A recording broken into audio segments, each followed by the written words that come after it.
e nós somos gratos ao Senhor, Deus. Nós somos gratos ao Senhor pelo Teu amor, nós somos gratos ao Senhor, Deus, por aquilo que o Senhor está fazendo nas nossas vidas e através das nossas vidas. Nós pedimos, Deus, ao Senhor, que o Senhor fale conosco nessa manhã, apesar de nós. Usa-nos, Deus, para a Tua glória. Nós te pedimos assim, no nome de Jesus. Amém. Aos que ainda estão de pé, antes que se assentem, eu gostaria de conhecer, se há entre nós alguém que esteja nos visitando pela primeira ou pela segunda vez. Eu gostaria que você levantasse a sua mão assim, bem alto. Lá atrás nós temos uma irmã. Levante sua mão assim, bem alto para eu ver. Só a nossa irmã lá. Alguém da igreja vai chegar nessa irmã. Dá um abraço. Aqui a senhora? Ah, lá atrás. Deus abençoe a senhora, tá? Muito obrigado. Deus abençoe a sua vida. Glória a Deus. Glória a Deus. Os irmãos podem se assentar, por favor.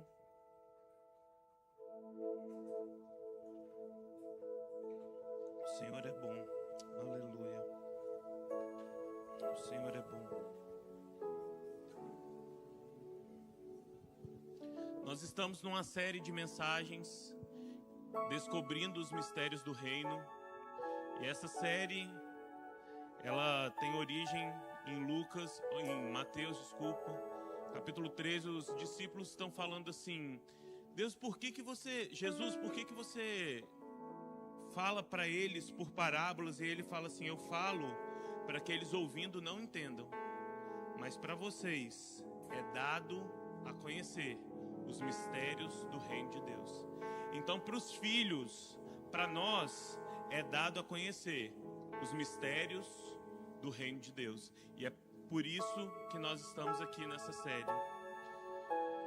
O Senhor é muito bom. Eu quero pedir que você abra sua Bíblia em Lucas, capítulo 15.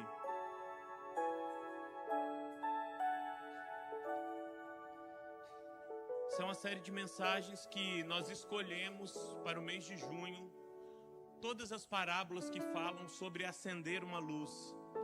No ano que nós estamos, no ano de lâmpadas acesas, nós estamos estudando a priori as mensagens que falam sobre lâmpada acesa. Amém? E semana passada o pastor falou sobre a candeia. Na semana que vem o pastor Leandro vai falar sobre as 10 virgens.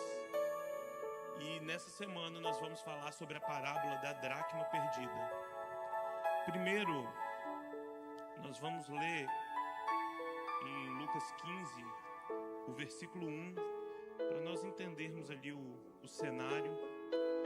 Fala assim: todos os publicanos e pecadores estavam se reunindo para ouvi-lo, mas os fariseus e os mestres da lei o criticavam, dizendo: este homem recebe pecadores e come com eles. Versículo 8. Aliás, no versículo 3 fala assim: então Jesus lhes contou esta parábola. E aí começam 3 parábolas. No versículo 8 é a parábola a qual nós vamos estudar essa manhã. Diz assim: ou qual é a mulher que, possuindo 10 dracmas e perdendo uma delas, não acende uma candeia, varre a casa e procura atentamente até encontrá-la? E quando encontra, reúne suas amigas e vizinhas e diz: alegre-se comigo, pois encontrei a minha moeda perdida. Eu lhes digo que da mesma forma há alegria na presença dos anjos de Deus por um pecador que se arrepende. Amém? Feche seus olhos mais uma vez, estenda suas mãos, ore por mim. Peço que Deus use a minha vida para a glória dEle, para que Ele fale conosco, apesar de mim. Deus, nós nos colocamos diante do Senhor mais uma vez. Dá-nos, Deus, um entendimento que vem do Senhor. Dá-nos, Deus, ouvidos para ouvir, olhos para ver, uma mente para entender. Eu te peço assim no nome de Jesus. Então, Lucas 15 começa com um contraste. Provavelmente eles estão ali em um pátio de uma cidade. Nós temos uma imagem para isso ali. E onde Jesus está aqui, provavelmente ou no pátio aqui, Ou em cima, uma outra possibilidade é que ele esteja em cima de uma das casas onde normalmente as refeições acontecem, justamente aqui, ou no pátio da cidade aqui. Uma das possibilidades é que Jesus está aqui comendo com pecadores e com publicanos, e embaixo os fariseus passam assistindo isso e falam: ele come com publicanos e com pecadores. E aí Jesus desce e vai contar essas 3 parábolas, e no final, a última parábola, que é a do filho pródigo, você conhece, são os filhos que ele não sabe se entra na festa ou se não entra na festa. A outra possibilidade é que ele estivesse aqui no pátio de uma cidade como essa, e a multidão se reunindo e ele contando. E aí ele está pregando para um pessoal, e daqui a pouco vem outro pessoal naquele mesmo contexto e começa a falar: você anda com pecadores, você come com publicanos. E nesse contexto, ele conta 3 histórias. Ele conta 3 parábolas: a parábola da ovelha, a parábola da dracma e a parábola do filho pródigo. Você conhece muito bem. A ovelha se perde distante, a dracma se perde em casa e o filho se perde fora, saindo de casa. Aqui eu vejo 3 ações do amor de Deus nessas parábolas: um amor que vai buscar, um amor que busca dentro de casa, e um amor que espera você decidir voltar ou não voltar. Essas 3 parábolas são o Spurgeon, que é um grande pregador do século passado, também um grande teólogo. Ele fala que essas 3 parábolas revelam a Trindade em movimento. A primeira parábola fala do bom pastor, que é Jesus, que vai atrás das almas. A parábola da dracma perdida, da mulher que busca diligentemente, ele fala que é o movimento do Espírito Santo. E a parábola do filho pródigo, o pai daquela parábola ali, é o Deus Pai. A parábola da dracma, ela está ali no meio das duas, e normalmente ela é uma parábola menos comentada. Aquela mulher, a Bíblia diz, tinha 10 dracmas, perdeu uma e acendeu uma luz e foi procurar. A dracma, normalmente, nós temos uma imagem para isso também, a dracma normalmente era um colar ou uma diadema. Desculpa, a mulher quando casava, ela recebia do pai um colar ou uma diadema. E nessa diadema ficavam presas ali algumas moedas. Essas moedas eram as dracmas. E de acordo com a riqueza daquela família, ela tinha 5 dracmas, 10 dracmas, 20 dracmas, enfim, de acordo com a riqueza. Para que a mulher usava aquilo? Ela guardava aquilo ali com ela, porque caso o marido dela fosse para a guerra, morresse, ela teria como pegar aquele valor, pagar para voltar para a casa do pai, para a casa dos parentes. Caso acontecesse alguma coisa com o marido dela, em uma viagem a negócio, em uma viagem de novo, no contexto de guerra, ela poderia sair, ir lá, visitá-lo, trazê-lo de volta, enfim. Aquilo funcionava como um seguro de vida para aquela mulher. Era a herança que ela tinha da casa paterna dela, eram as dracmas. A dracma tinha um valor similar ao do denário. Normalmente, uma dracma ou um denário era o valor de um dia de trabalho de um homem. A parábola da dracma não fala apenas de algo que foi perdido.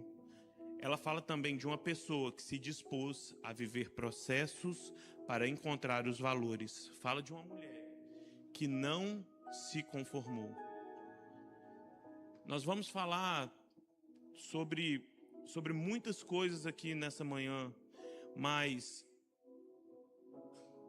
é claro que a parábola da ovelha perdida fala de um homem.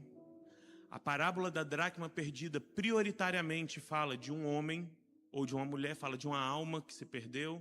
A parábola do filho pródigo também fala de um homem. Mas a parábola da dracma, ela tem uma aplicação que a gente pode fazer diferente um pouco das outras das outras parábolas fala um pouco sobre valores. E aquela mulher, ela tinha 10 dracmas, perdeu uma e isso incomodou ela. Logo quando ela perdeu o primeiro valor, por assim dizer, aquilo incomodou ela e ela foi buscar diligentemente. Lucas capítulo 15, versículo 8, como a gente diz assim: ou qual é a mulher que, possuindo 10 dracmas e perdendo uma delas? A mulher tinha 10 dracmas, perdeu uma. Como eu disse, humanamente, alguém poderia dizer, ainda restam 9. Mas ela não calcula assim, porque quem ama não calcula assim. A primeira coisa que eu noto nessas 3 parábolas é uma desproporcionalidade de valor. Por quê? Vamos lá. Na primeira parábola, são 100 ovelhas. Se perde uma, 1% se perdeu. Sabe o que aconteceu? O bom pastor foi lá e foi buscar.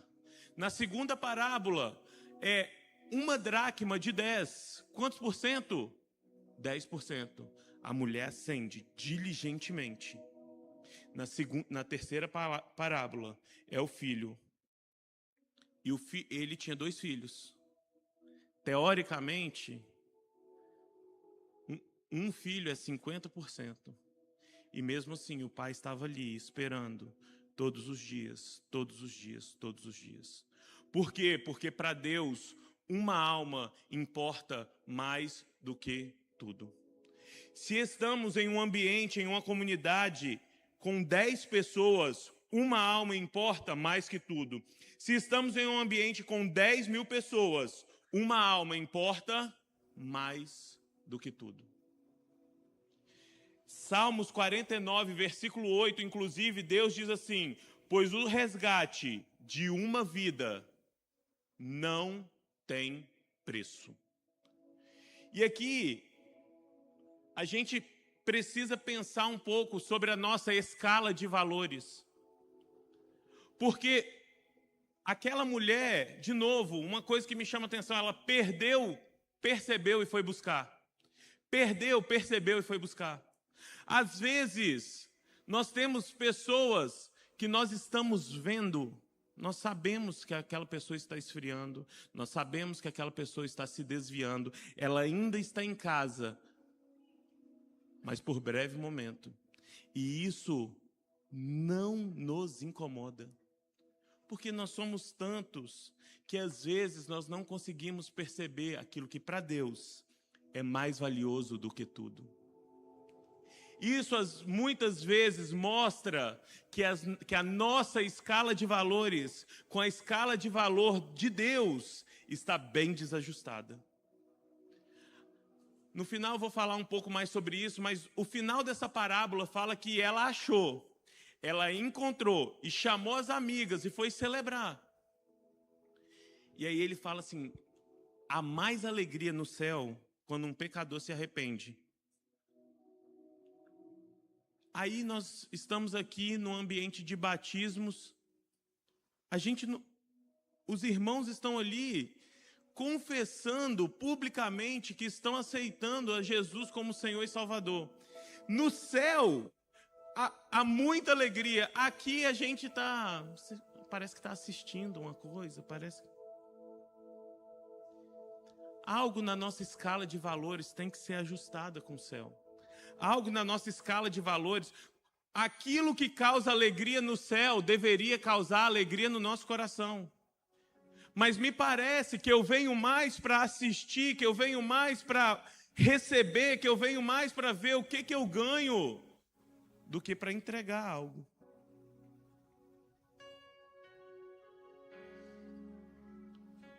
Mas para Deus, existe uma escala de valores desproporcionalmente igual. 1% vale o mesmo tanto que 50%, que vale o mesmo tanto que 10%, se nós estamos falando da alma de um homem.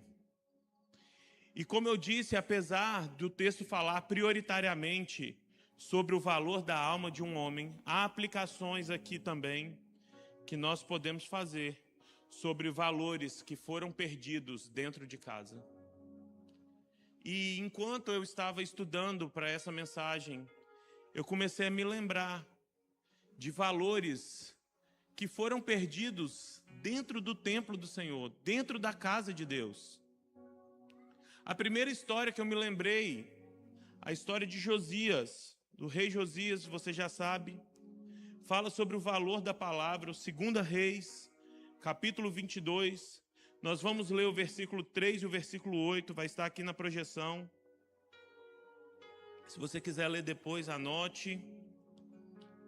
Fala assim: no 18º ano do seu reinado, o rei Josias enviou o secretário Safã, filho de Azalias, e descendente de Mesulão, ao templo do Senhor. Versículo 8. Então o sumo sacerdote Ilquias disse ao secretário Safã: encontrei o livro da lei no templo do Senhor. Ele o entregou a Safã, que o leu.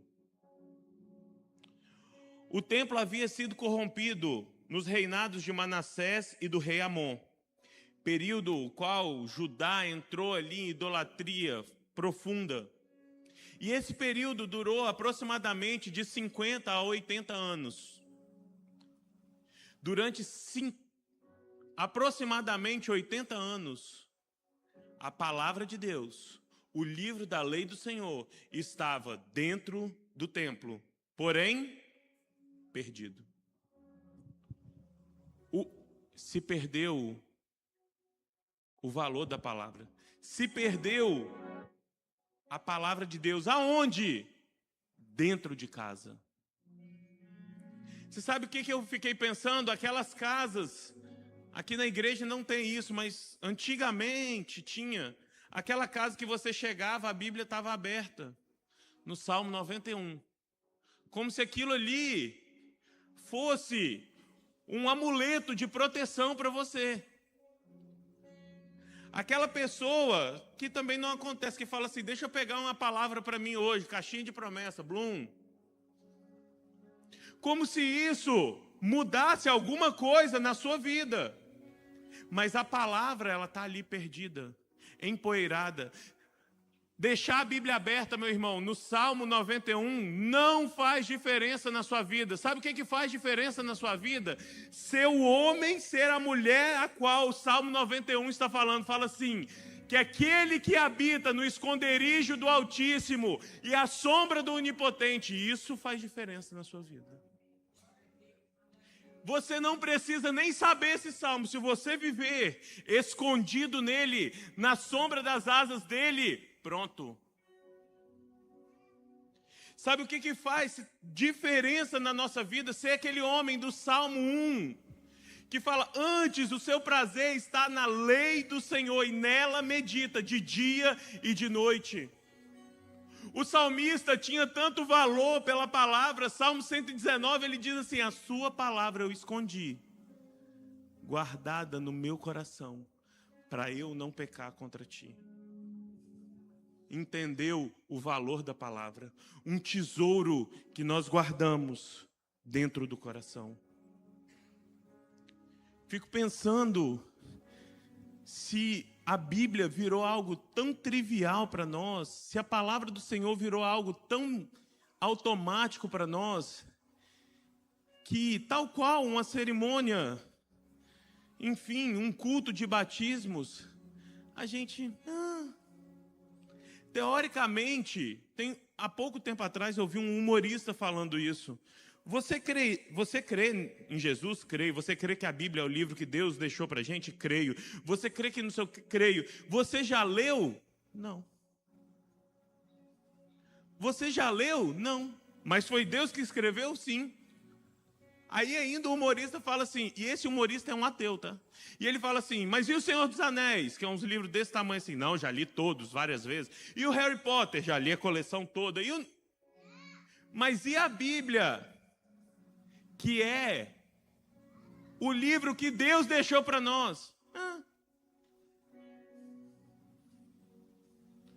Nós precisamos resgatar o valor da palavra para as nossas vidas. Nós precisamos ler a palavra de Deus diariamente. Gente, se você é um cristão, você entende que toda palavra é apta para o ensino, toda. Até a genealogia, se você já viu o pastor Leandro pregando aqui na igreja, você já viu ele pregando sobre a genealogia. E ele consegue tirar ensinamentos preciosos disso. Por quê? Porque toda palavra é apta para o ensino. Agora, a Bíblia não pode ser só um livro aberto na sua casa. Ela precisa ser um valor escondido, guardado no seu coração. Já falei isso aqui uma vez.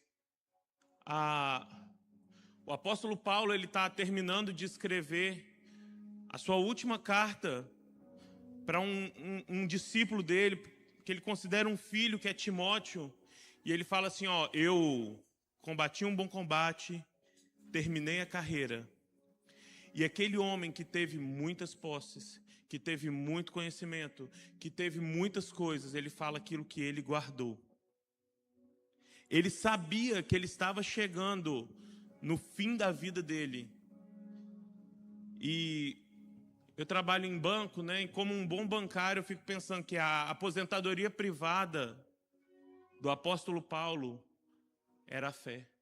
Ele fala assim, eu guardei a fé. Entendeu o valor.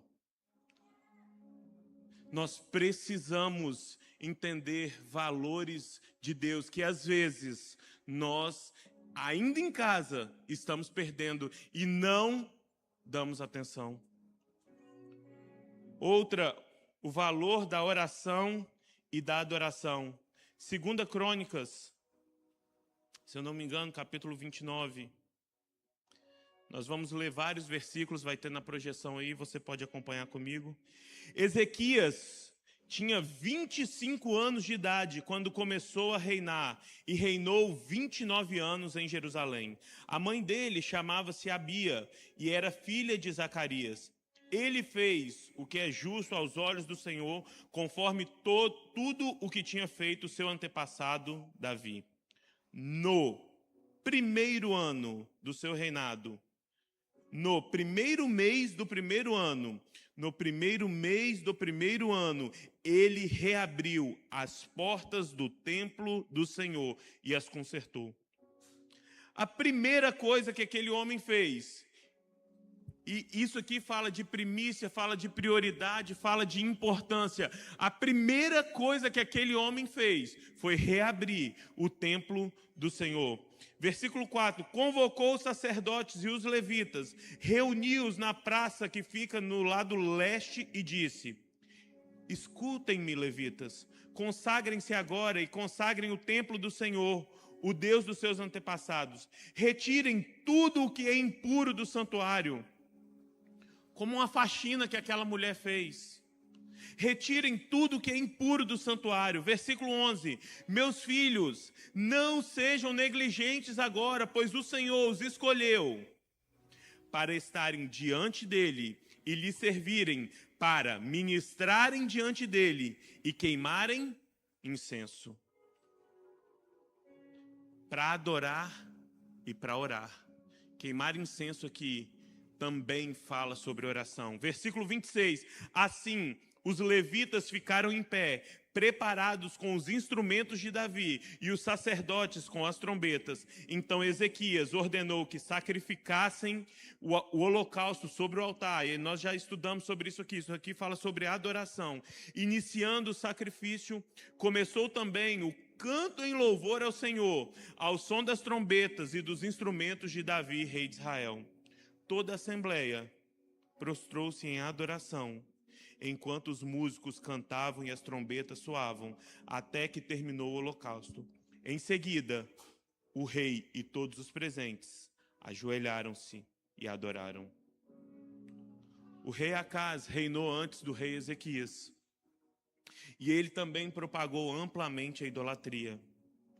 A adoração e a oração, o próprio templo estava ali fechado por 16 anos. Perdeu-se a adoração dentro da nação, da qual Deus tinha feito presente ali. Onde a Arca da Aliança estava, onde a presença de Deus estava. Ali eles perderam o valor da adoração, perderam o valor da oração. 16 anos depois, um homem é ungido rei, e no primeiro mês do primeiro ano, ele fala assim: nós vamos reabrir o templo, nós vamos voltar a orar, e nós vamos voltar a adorar. O templo ali era a casa do Senhor, e nós também, o apóstolo Paulo chama a igreja, a reunião, a eclésia de a casa do Senhor, instruindo Timóteo, inclusive.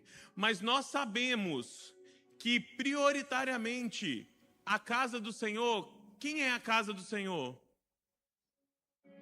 Não sabeis vós que o vosso corpo é templo de quem? É templo do Espírito Santo e ele habita em vós? Então, é claro que aqui nós podemos fazer uma aplicação para vir ao templo, adorar, orar, mas também nós precisamos pensar se dentro de nós está perdido a adoração e oração. E esse homem faz isso no primeiro mês do primeiro ano. Pergunta: a primeira coisa que eu faço? Qual é a primeira coisa que eu faço? Qual é a prioridade na minha vida? Por quê? Porque prioridade mostra aquilo que para mim tem mais valor. Nós estamos aqui no templo. Glória a Deus, muitos aqui já adoraram, outros assistiram, mas enfim, muitos aqui já adoraram, muitos aqui oraram, outros só ouviram. Mas a minha pergunta é: antes de você estar aqui, você já adorou aquele que é digno por toda a eternidade? Antes de você estar aqui, quando nós abrimos os nossos olhos hoje, eu peguei meu celular para olhar as notícias, para olhar o Instagram, O que é prioridade para mim? Ou esse valor de adoração, de oração, de estar com o Senhor, de intimidade com Deus, isso simplesmente se perdeu na minha vida. Se isso se perdeu, nós estamos numa boa manhã para nós encontrarmos novamente, amém? O valor do amor, Apocalipse capítulo 2, versículos de 1 a 5, fala assim: ao anjo da igreja de Éfeso escreva: eis o que diz aquele que tem as 7 estrelas na mão direita e anda entre os 7 candelabros de ouro. Aqui está falando de Jesus. Se você quer saber onde Jesus anda, ele anda entre os 7 candelabros de ouro. Conheço, versículo 2, conheço as suas obras, o seu trabalho árduo e a sua perseverança. Vê que essa igreja é uma boa igreja, hein? Conheço o seu trabalho árduo, as suas obras e a sua perseverança. Sei que não pode tolerar homens maus, que pôs à prova os que se dizem apóstolos, mas não são, e descobriu que eles eram impostores. Vocês têm perseverado e suportado sofrimento por causa do meu nome e não têm desfalecido. Se você pegar essa igreja aqui, essa igreja, na nossa visão, é uma igreja excelente. Uma igreja que permanece, que persevera, que está sofrendo, suporta por causa do nome do Senhor. Uma igreja que faz obras que o próprio Deus vê e reconhece. Versículos 3. Versículo 4, no entanto, contra você eu tenho isso, você abandonou o seu primeiro amor. Portanto, lembre-se de onde caiu, arrependa-se e faça as obras que praticava no princípio. Uma igreja que foi crescendo, foi durante muito tempo a maior igreja do primeiro século, foi a igreja de Éfeso.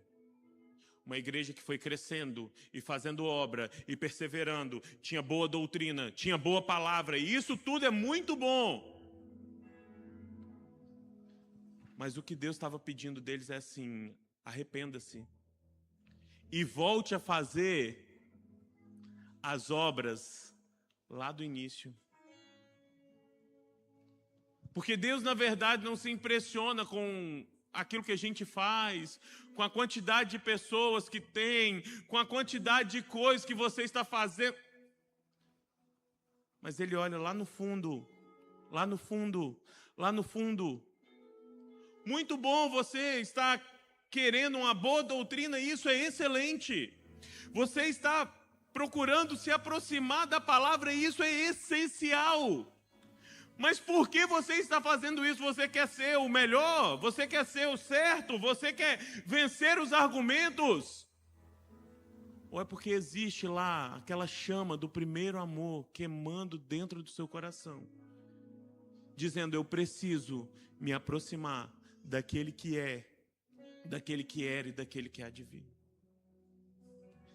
Porque Deus está esquadrinhando, sondando os nossos corações.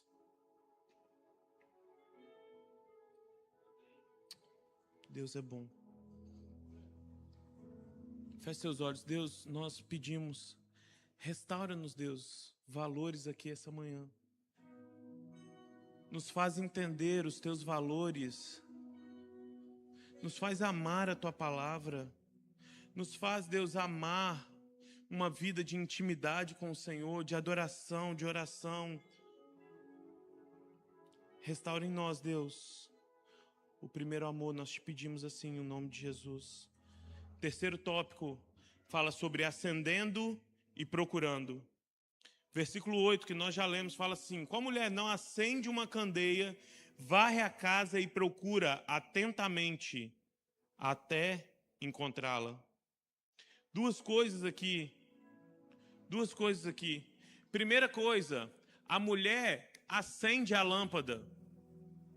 Como nós acendemos uma lâmpada? A própria Bíblia diz isso. Fala assim que lâmpada para os meus pés é a tua palavra. Salmo 119, versículo 115.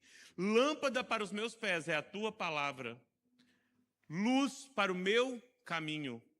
Agora, quando aquela lâmpada acendeu, quando essa lâmpada aqui acende nas nossas vidas, ela mostra muitas coisas, inclusive que existem coisas fora do lugar, coisas empoeiradas, coisas que nós precisamos arrumar. Então aquela mulher, ela começa uma busca, um processo de limpeza, um processo de tirar, de colocar, de mudar. As mulheres que, normalmente mais as mulheres, mas quando fazem uma faxina, sabe, coloca um coque aqui, meu amigo, e aí é guerra. A mulher vai varrendo, e vai subindo, e vai tirando as coisas do lugar, e é pano, mas no final, aquela casa está limpa e arrumada. Quando nós nos expomos à palavra, muitas coisas na nossa vida vão começar a sair do lugar, ser levantada, ser abaixada. Muita sujeira que você nem via, você vai descobrir que está lá. Mas se você, tal qual aquela mulher, se dispor a um processo de limpeza e de busca diligente, na minha versão, o versículo, ela fala assim que ela buscou atentamente. Algumas outras versões falam que buscou diligentemente. Nós vamos encontrar os valores que estão perdidos aqui dentro. Uma coisa que eu anotei aqui fala assim: perceba que a casa foi exposta para a moradora, não para as amigas. O interesse do Espírito Santo não é expor você à vergonha, antes é mostrar para você mesmo: existe uma sujeira, uma desorganização. O que você está fazendo? Algo que está fazendo você perder as coisas. Está fazendo você deixar de lado coisas que são valiosas e valorosas. São valores que você possui e que te garantem um futuro, mas são tantos embaraços, são tantos depois eu vejo, depois eu limpo, depois eu arrumo, que nós acabamos perdendo esses valores. Mas nós, irmãos, não somos aqueles que são das trevas, nós não somos daqueles que são da escuridão, antes nós somos aqueles que somos da luz. Efésios capítulo 5 fala assim, a partir do versículo 8, porque antes vocês eram trevas, mas agora são luz no Senhor, vivam como filhos da luz, pois o fruto da luz consiste em toda bondade, justiça e verdade, e aprendam a discernir o que é agradável ao Senhor. Não pratiquem, nem participem das obras infrutíferas das trevas, antes exponham-nas à luz, pois é vergonhoso até mencionar as coisas que eles fazem em oculto. Tudo, porém, que é exposto à luz, torna-se visível, pois a luz torna visíveis todas as coisas. Por isso foi dito, desperta, ó tu que dormes, levanta-te dentre os mortos, e Cristo resplandecerá sobre ti. Aleluia. A mulher não deu uma olhada rápida, ela procurou atentamente. O texto mostra movimento, esforço, foco e perseverança. Acender a luz foi o início, varrer a casa foi o processo e encontrar a dracma, o resultado. Mas como eu disse já no início, sobretudo esse texto está falando sobre a alma de uma pessoa. Pessoas que estão esfriando, você percebe, pessoas que ainda estão em casa, mas que nós, apesar de percebermos, não vamos até elas. É como se nós falássemos assim, você quer saber de uma coisa? Eu estou aqui, minha família está aqui, as pessoas que eu gosto estão aqui. Então, se um irmão que eu vejo a cada domingo se perder, o que eu posso fazer, né?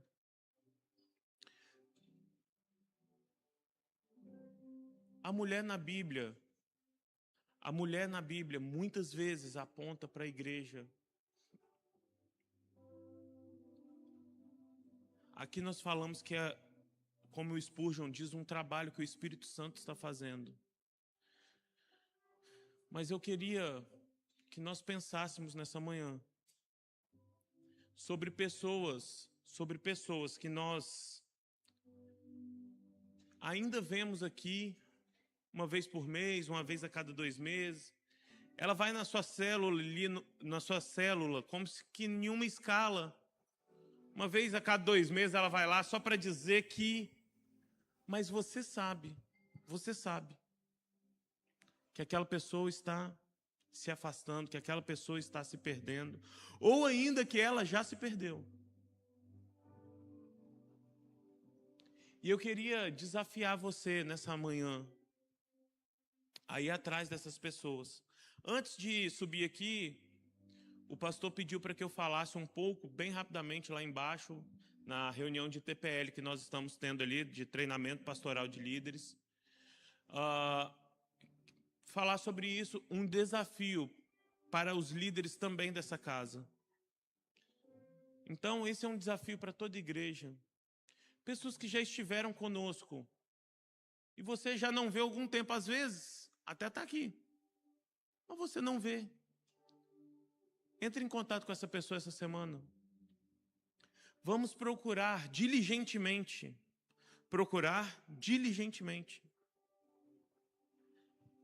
Nós que estamos em célula, nós vamos ouvir sobre isso essa semana também na célula. Para nos lembrar insistentemente sobre procurar aquilo ou aquele que está perdido. E vou falar uma coisa para você, quando alguém é encontrado, capítulo 15, versículo 9, fala assim, alegrem-se comigo, pois encontrei minha moeda perdida. C.S. Lewis diz que no céu, a alegria é um assunto sério. Aliás, o apóstolo Paulo, escrevendo aos Romanos, no capítulo 14, no versículo 17, ele diz assim, que o reino de Deus não é comida nem bebida. Antes é paz, justiça e A alegria no Espírito Santo. A alegria é um assunto sério no céu. Nós precisamos celebrar, e celebrar principalmente aquilo que Deus celebra. E Deus celebra um pecador que se arrepende. Então eu gostaria de pedir aos irmãos, nessa semana, aliás, inclusive eu vou orar para que Deus traga alguém na nossa mente agora. E eu vou pedir que você anote o nome dessa pessoa. Feche seus olhos, por favor. Deus, nós estamos aqui mais uma vez diante do Senhor. Alinha, Deus, os nossos valores ao Senhor. Alinha, Deus, as nossas atitudes, aquilo que o Senhor quer de nós. Abre a nossa mente, Deus. Abre o nosso entendimento. Nós precisamos e nós dependemos do Senhor. O Senhor que é o bom pastor, que dá a vida pela ovelha. Nos ensina a amar igual o Senhor amou, Deus. Ninguém tem amor maior que este, do que aquele que dá a vida pelo seu amigo. Nos ensina, Deus, a amar como o Senhor amou. Dá-nos um coração igual ao teu. Dá-nos, Deus, um coração igual ao teu. Nos ensina a amar e dá-nos, Deus, um coração igual ao teu.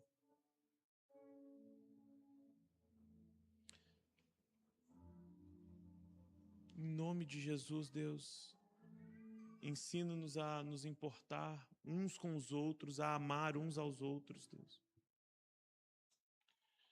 Te peço sim, no nome de Jesus. Se Deus trouxe alguém à sua mente, ao seu coração, eu gostaria que você anotasse o nome dessa pessoa. Vou te dar 20 segundos, 30 segundos. Pode pegar seu celular, pode anotar, pode mandar uma mensagem para essa pessoa. Se não, gaste um tempo hoje.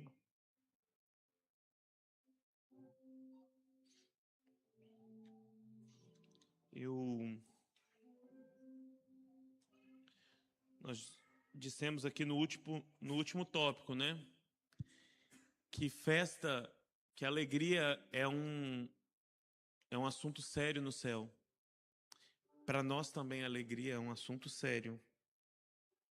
No próximo sábado, no dia 27, nós vamos estar aqui numa celebração na Festa da Roça. E nós vamos ter aqui muitas brincadeiras para crianças, muitos brinquedos, mas é um evento para toda a igreja. Por quê? Porque a alegria é um assunto sério no céu, então é um assunto sério para nós. E festa é uma oportunidade de celebrar. Amém?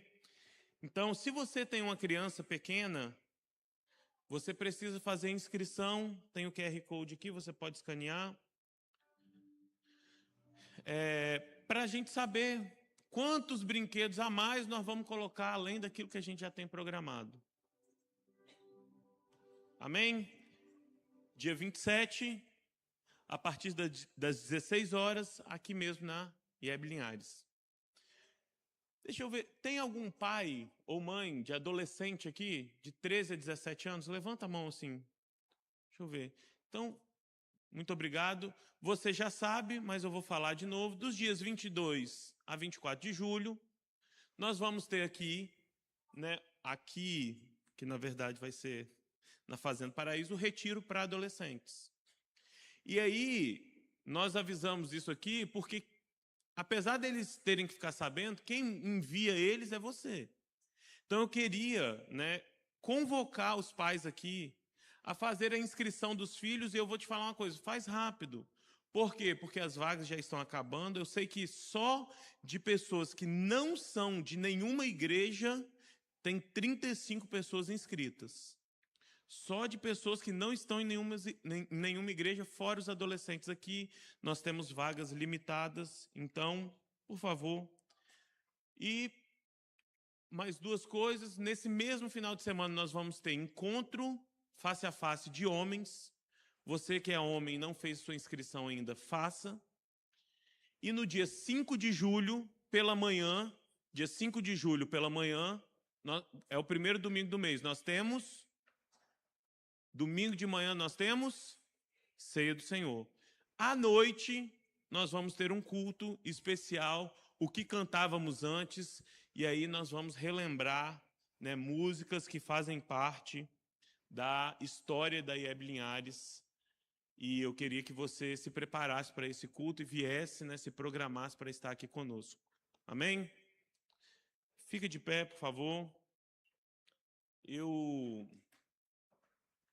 Eles estavam no momento da salinha quando eu perguntei sobre visitantes, mas eu queria registrar aqui a alegria de ter a Débora e o Luiz. O Luiz trabalha comigo lá no banco, a Débora é sua esposa, estão aqui pela primeira vez. Eu queria agradecer a presença de vocês, agradecer o convite.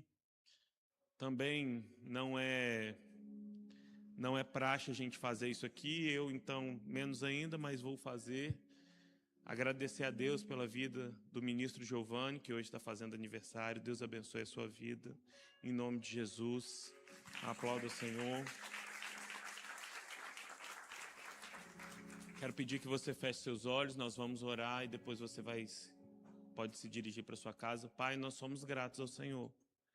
Pela tua palavra, nós somos gratos ao Senhor, Deus. Pelo teu amor, nós somos gratos ao Senhor. Pelos valores, Deus, que o Senhor está resgatando nas nossas vidas. Nós pedimos, Deus, que o Senhor nos incomode, Deus. Nos tire da inércia, nos tire, Deus, não nos deixe ficar parado, Pai. Se há valores escondidos, empoeirados, perdidos, não nos deixe ficar parado. Antes, Deus, nos ensine a acender a luz, nos ensine a limpar, nos ensine aonde e o que procurar. Abençoa, Pai, nós te pedimos a nossa tarde, nosso almoço. Eu peço que o Senhor traga os meus irmãos, Deus, à celebração das 18 horas, em nome de Jesus. Amém. Deus abençoe a sua vida, meu irmão. Vá em paz e até às 18 horas.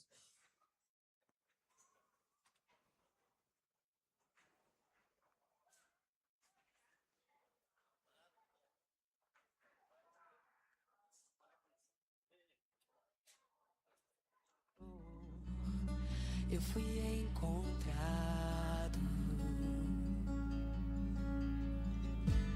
as escamas caíram.